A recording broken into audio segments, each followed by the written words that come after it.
Yeah! It's your boy Nico, talking about my favorite series of all time, World Trigger. So I do this podcast a little bit different this time. As I read the chapter, I made notes of everything, and at the end I'll conclude with my predictions, and then get my score for said chapter. So we start off in the mall, the fight on the 6th floor. We have Kruger's team versus Suzunari. It's going off. The captains are having at it. Captain Gura, he's doing his thing, using his dual-wielding scorpions to fight Ko, who's really good at defense. Ko, Kuga, and Kagura, they're all rivals, constantly competing in solo rank wars. And they're mentioning how their win rates are, and they mention that technically, as things currently stand, Kagura has the edge over the two.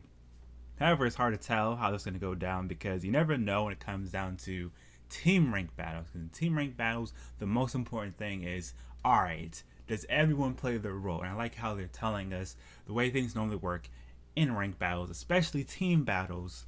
The gunners play support role, and they're the big deciding factor on how things play out. Because the attackers, obviously, they don't need help. But if someone messes this up, it could be GG, no re. Either team can lose, and I'm really excited to see how everything's going to play out. And currently I'm rooting for Kagura to win because Suzunari, I think it's cool, but if you take away Ko, I don't really see how they're going to put in this work. But everyone so far is really impressive, so it could really come down to who makes the better decision when it really comes down to it in the heat of the moment. But anyways, so as they're talking about, how Kuga and Ko, how the last fight went down, how that could play into things, they go back to the fight. So yeah, the gunners are supposed to be supportive, and like I said, they're deciding factor and everything. And at first it looks like, yeah, Kruger has the advantage, but before we know it, the tables turn. So you see like constant pressure from Kruger's squad to put on Suzunari. And they're saying if the shields break, that could be it. That could end everything right then and there. However, Captain Kurama, he can dual wield rifles, and he sacrifices his shield to apply more pressure to Kirizo.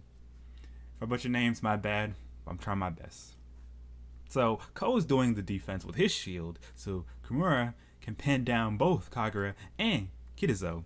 And that's a new strategy for Suzunari. It can take advantage of their normal playstyle, they're saying. Because what they were saying is, this way Kagura can advance more than he normally does, while taking advantage of Ko's shield. And remember, Ko is really good at adapting to situations and learning, so it makes things easier. But if he wasn't like this, I don't think the same strategy would work to the same degree. So pretty much, Ko is in charge of defense, and Kurama is trying his best to pin them down, and it leads to all-out offense, which takes advantage of the normal strategy of just backing up and doing close combat attacks. Now they have mid-range to it, so that's pretty cool. But I still a risky strategy because all they have to really do is use Scorpion and hit Ko wherever he's not guarding, or in for Kuruma, and boom, they can disrupt the strategy. But they're saying one weakness to the strategy overall, friendly fire can happen, but they don't have to worry about the situation because if you know Ko and its adaptability, there's nothing to really worry about. And they said they have good teamwork, so that's pretty cool. So Kagura realizes the situation is not good and they have to retreat, because if they don't, they're in a lot of trouble and they would lose. Because Yuzuru, if he doesn't pop up, it's GG no re. And the thing is, he wasn't even near them in the first part. But it was surprising to Kitsu because he never thought that his captain would say something like that. Because I thought that the way Kagura was, he was all about smoke, bro. He don't want anything but smoke. But I guess I was wrong on that end. And it transitions to the fight on the 3rd floor. So it's Asumu versus Akudra and Kiyori, I think is how you say it. So Asumu starts off, he's on a staircase using spiderwebs to create some distance from Akura because he's want to get jumped. And then you see Kawari, he jumps up from a floor to attack Asumu. And Asumu decides to use Thruster to crash into Kawari. And all of a sudden, Yuzuru shoots them, seeing the perfect chance to score 2 points with one shot. So Asumu decides, hey, I'm going to save both of us from being shot, and makes a run for it. And then Tachi, this Molly head on everything, decided, you know what? I'm gonna shut off. I'm gonna turn off the lights. And because of that, it changed everything. That's why I said in the title it may be checkmate, because this is the worst case scenario to say the very least. So look. Because Asuma had his trigger on, you know triggers make light. That's how Yuzuru knew where to shot. And because of that, Yuzuru shot off Asuma's right arm. And the final mode is about to be delivered, and you see Akudera and Kyorei prepared to attack as well, but they didn't draw the triggers yet. So I'm sitting here like, okay, are they gonna use Scorpion last minute to kill Asuma and get the point? Or what are they exactly gonna do? And that's the end of the chapter. But it was pretty smooth and got me thinking. I'm really rooting for Takuma too, because obviously I want everyone to put in work on that team. And I feel like they deserve it the most, because keep this in mind. If they can't win round 7 of Rank Wars, it's going to be hard for them to go on the way mission as a squad. I'm not worried about Kuga. I'm not worried about Hughes. I already know they put in work. I'm not worried about Chika. But I'm worried about Asuma because, yes, he's a captain. And I want him to be able to not only lead the team and make good strategies, but also put in work. So, in the worst case scenario, let's say Kuga's like literally across the map, like he is currently. And you're like, oh snap, we gotta put in some work. You don't have to worry about, oh, who's gonna save Asuma. He can take care of himself, so whether a teammate comes or not, he's still fine. Obviously, Kuga's kind of close to him, but he's not really. Hey, what's good, nerd? We're just talking about my baby or trigger. So yeah, I don't want situations like they have the advantage by having 4 people on their team, but nothing actually comes together because for some strange reason, it's like, oh snap, where's Asuma? You guys have to protect him. He's like a little baby bird. If you don't protect him, it's all over. Yes, this chapter Asuma did show off his stuff. He is getting better, and I'm happy that he at least put in some work and showed me something to give me some hope. But if it ends all here, I'm gonna feel disappointed because, bro, think about this for a second. He basically saved another player, so the other teammate. So my bad, I'm getting my words mixed up.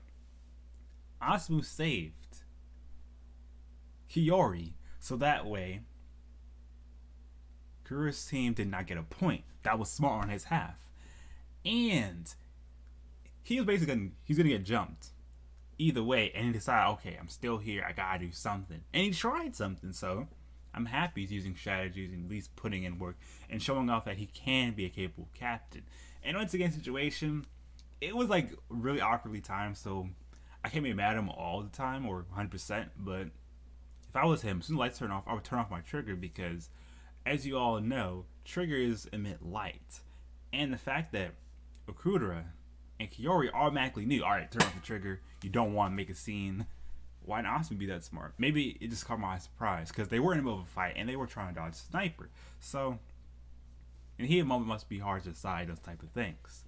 But anyways, here's my predictions for those situations.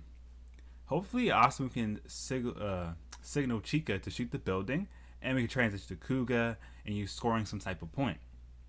And if Asuma goes down, I at least want this man to contribute to the match in some way, like give them some orders like, hey guys, even if I'm about to, lose and give the other team some point, I need y'all to do blah, blah, blah, blase, blase. That's what I wanted to see. Because he did give them some strategy, but then again, they didn't expect it to all be separated from the start of the map.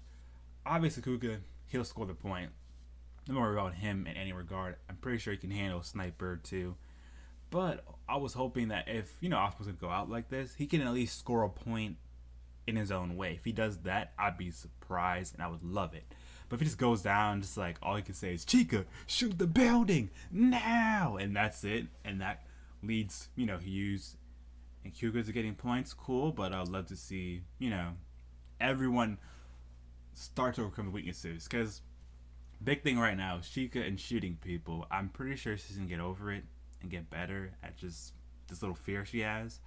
But I'm also worried, okay, let's say Chika shoots and she kills somebody with it, score a point. Will that help her get over her fear, or that enhance her current fear of shooting people? That's all I want to know. But who knows how it's all going to play out at the end of the day. Because for me, the key to this match is Asuma and the squad earning the right to go to away missions as a unit.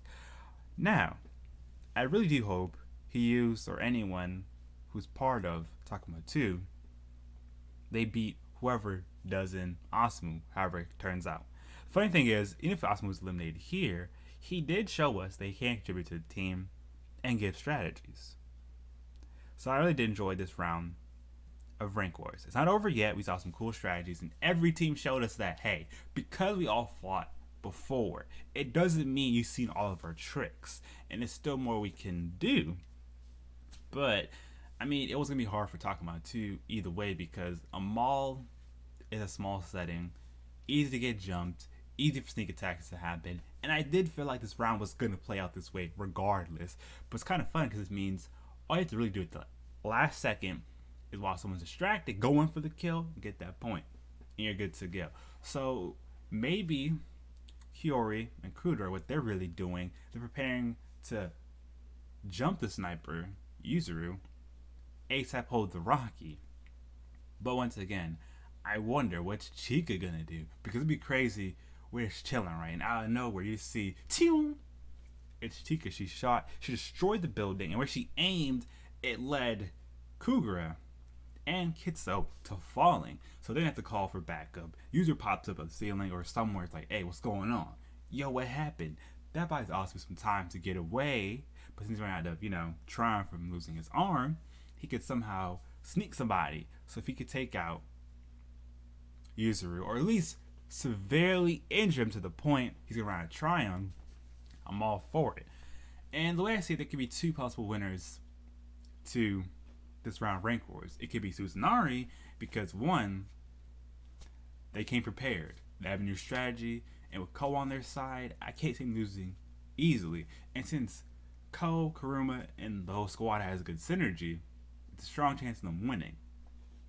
Now, Kagura's squad, I could see them coming second, but not last place, because their captain is strong, they have a good gunner, they put in work. And their sniper puts in work as well, but it's a toss-up. Anyone could really win it.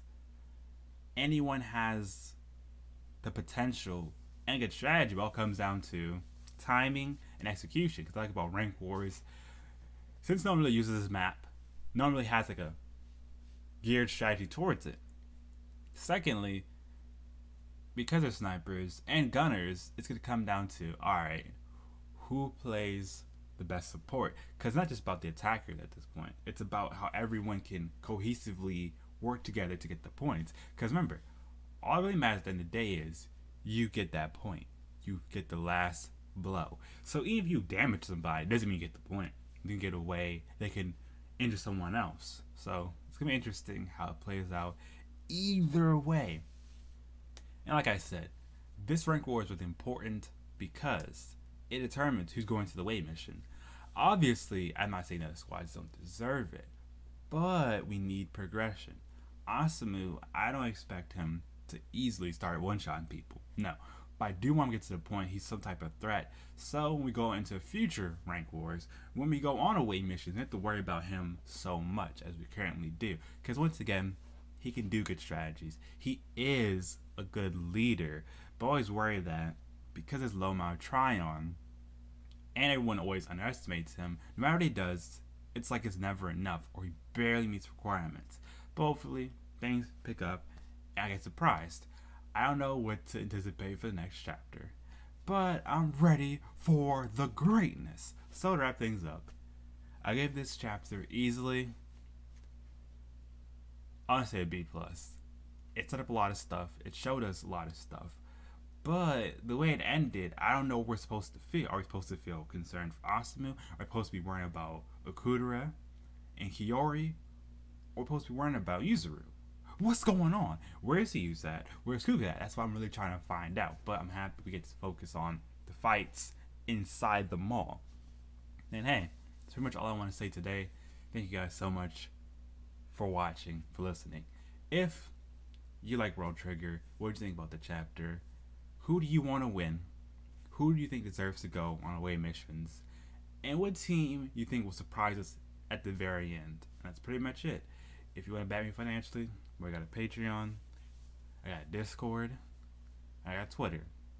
So hey, I can say so much more, but my crew needs me.